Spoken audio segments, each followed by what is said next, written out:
사도의 가르침을 받아 서로 교제하고 떡을 떼며 오로지 기도하기를 힘쓴 그 사람들은 방금 전에 이 말씀의 2장의 말씀을 보면 베드로가 오순절의 설교를 통하여서 변화된 사람들이었습니다. 그러한 회심한 사람들, 그리고 회심한 교회에 4가지 헌신이 있습니다. 영어 성경을 보니까요, 그들은 4가지에 헌신했고 바쳐졌다라고 말합니다. 우리 성경으로는 힘썼다라고 하는 표현이 있는데요, 훨씬 더 강한 의미를 담고 있습니다. 그래서 거듭난 사람들은 이 일에 헌신합니다. 그래서 이 말은 매우 의도적으로 이 일에 노력하면서 집중했다라는 의미를 담고 있습니다. 그 4가지는 사도의 가르침을 받는 것, 그리고 교제하는 것, 그리고 떡을 떼는 것, 그리고 오로지 기도하는 것. 이 4가지에 거듭난 사람들은 힘쓴다라고 말하고 있습니다. 제가 오늘 이것을 나누고, 그리고 이것이 어떻게 연결되는지를 집중해서 같이 말씀을 나누고 기도의 의미를 같이 살피고 함께 나아가겠습니다. 사도의 가르침을 받았다는 것은 곧 그들이 하나님 나라의 복음, 곧 그리스도의 복음을 배우는 것에 헌신했다라는 말씀입니다. 이 말을 다르게 말하면 예수님을 통해서 드러난 하나님의 사랑이 무엇인지 알려고 갈망했다라는 것입니다. 거기에 힘썼다라는 것입니다. 우리 교회도 이 일에 헌신해야 되는 줄 믿습니다. 하나님의 사랑을 더 알기 위해, 그 복음을 더 알기 위해 사도의 가르침에 우리의 모든 삶을 드려야 되는 줄 믿습니다. 주일 예배, 매일 말씀의 통독, 담쟁이 학교, 이 모든 건 우리의 지식을 쌓기 위함이 아닙니다. 하나님의 사랑을 더 알기 위함이고 하나님의 사랑에 더 잠기기 위함에 우리가 헌신하는 그 표현이 부지런히 말씀을 읽고 배우는 것으로 드러날 뿐입니다. 그런 은혜가 여러분에게 있길 바랍니다. 2번째 헌신은 교제하는 것, 곧 사도의 가르침을 통해 하나님의 사랑을 느낀 사람들은 반드시 형제 사랑을 하게 된다는 것입니다. 그래서 형제 사랑에 헌신해야 된다고 말하고 있습니다. 우리의 예배와 말씀 배움이 바르게 이루어진다면 형제 사랑으로 열매 맺게 된다는 것입니다.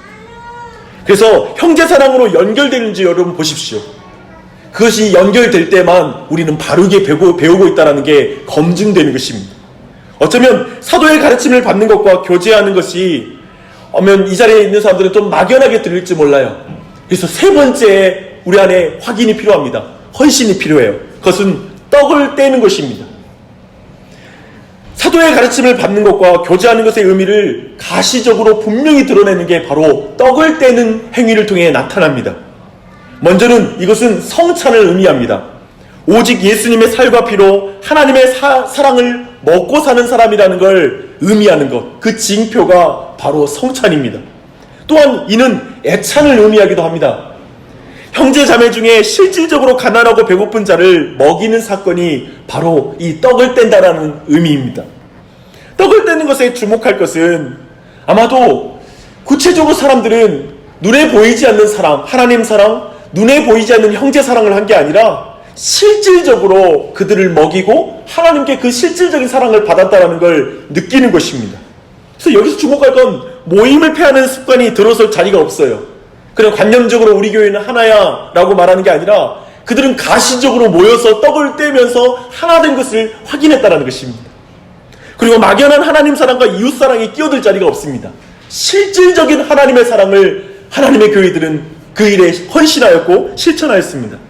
그들은 페이스북에서 만나는 것이 아니라 오프라인 만남을 통해 실질적으로 교제했습니다. 그것을 떡을 뗀다는 의미가 그걸 강조해서 우리에게 보여주고 있습니다. 여기까지 한번 생각해 보십시오. 사도의 가르침에 헌신하는 것은 곧 하나님의 사랑을 받는 것에 헌신하는 것이다 라고 말했습니다. 그리고 하나님을 사랑하는 것에 헌신하는 것입니다. 그리고 하나님의 사랑은 반드시 이웃사랑으로 열매 맺습니다. 그래서 사도의 가르침에 헌신하는 것의 짝이 뭐냐면 교제에 헌신하는 것으로 그 짝이 이루어져요. 반드시 하나님 사랑하는 사람은 성도들과 형제들과 교제하게 됩니다. 그렇다면 항상 성경은 열매를 통해 우리의 거짓 열심을 점검하도록 말씀하고 있습니다. 만약 우리에게 형제 사랑이 없다면 하나님 사랑이 없는 것입니다. 이것을 연결해서 설명하고 있습니다. 성경을 사랑하는 사람은 반드시 사람을 사랑한다라고 성경은 말하고 있는 것입니다. 우리 교회가 그런 교회가 됐으면 좋겠습니다. 그리고 영이신 하나님을 사랑하는 것과 이웃을 사랑하는 것을 가시적으로 보여준다라고 말하고 있습니다. 떡을 떼는 것입니다. 하나님은 공허한 말로 그저 누군가를 난 사랑해, 배고프니? 그러면 배부르게 먹어라고 이렇게 말로 사람을 먹이는 게 아니라고 성경은 말하고 있습니다. 참으로 하나님은 우리를 사랑하되 공허한 말로 사랑하는 게 아니라 하나님이 육체가 되셔서 우리가 보이도록 오셔서 우리에게 살과 피를 먹이시는, 우리를 위해서 죽으시는 실질적인 살과 피가 되었다라는 게 바로 성찬의 의미고, 그래서 그 가시적인 사랑을 받은 사람은 반드시 나도 우리 형제와 교회를 위해 가시적인 사랑을 하게 된다라는 것, 그게 성경의 가르침인 것입니다. 하나님의 가시적이고 실질적인 사랑을 기념하는 자녀들아, 너희도 이와 같이 행하라. 이웃에게 가시적으로 실질적으로 시간과 물질을 통해 너희의 사랑을 드러내라. 하나님께 받은 사랑을 나눠라 라고 성경은 말하고 있는 것입니다. 그 일은 이제 44절의 말씀 보면 모든 물건을 통용하고 또 재산과 소유를 팔아 각 사람의 필요에 따라 나눠주는 구체적인 삶으로, 드러나는 삶으로 드러납니다. 매우 급진적인 제자도이죠. 근데 기억하십시오.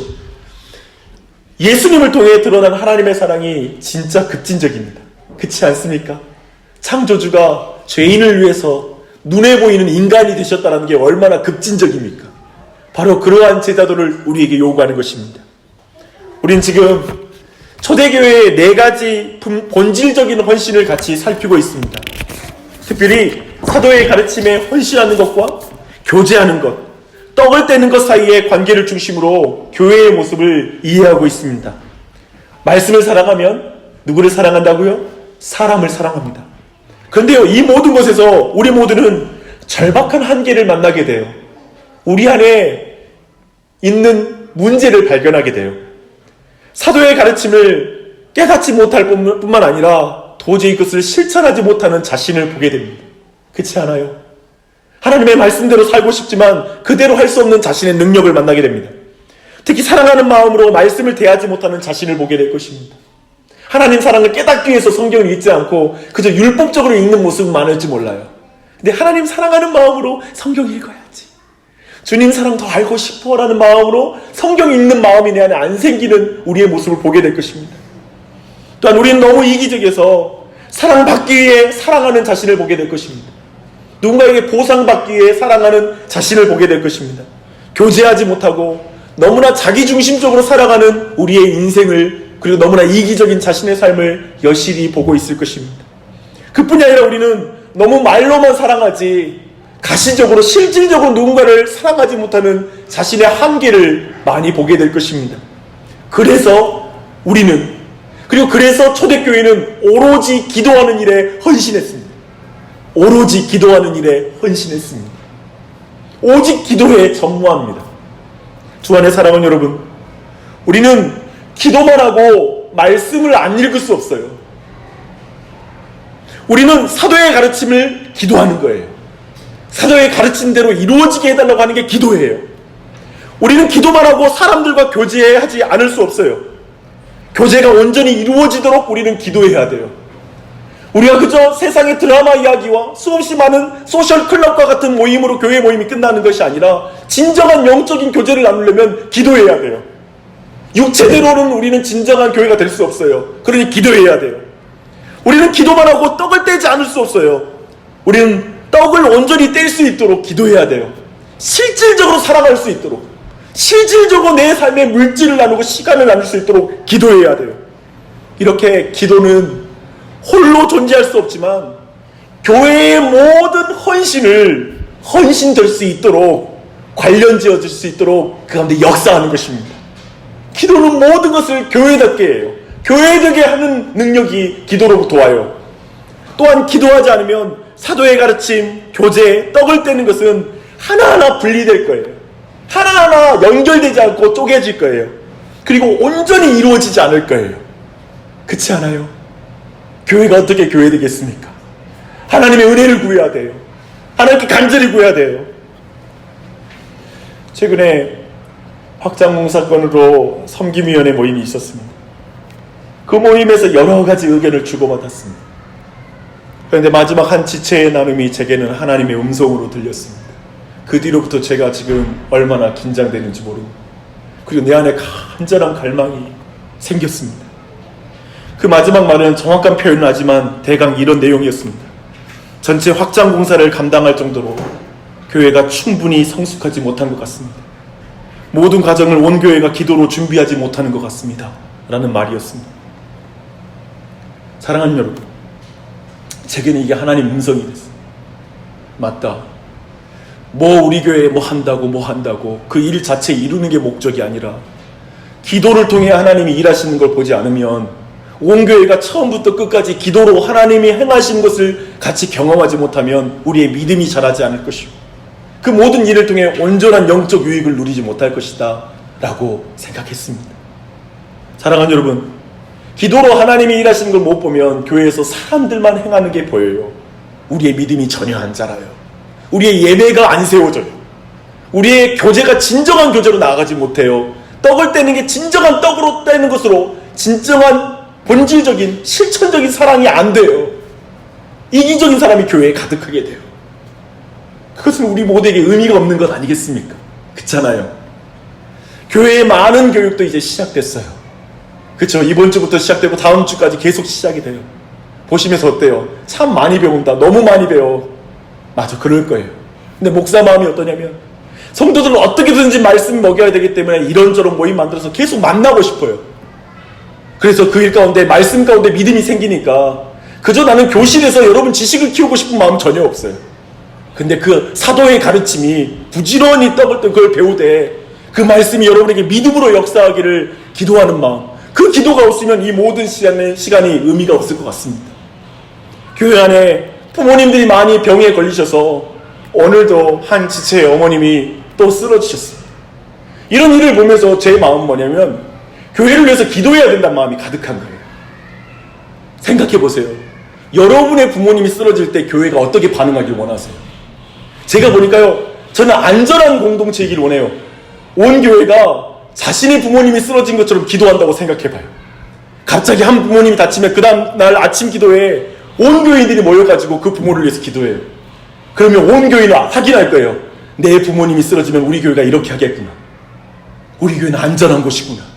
기도로 역사하는 교회구나 라는 걸 느끼게 될 거예요. 그런 교회에 대한 갈망이 있어요. 그렇게 하나님이 일한다면 어떤 교회가 되겠습니까?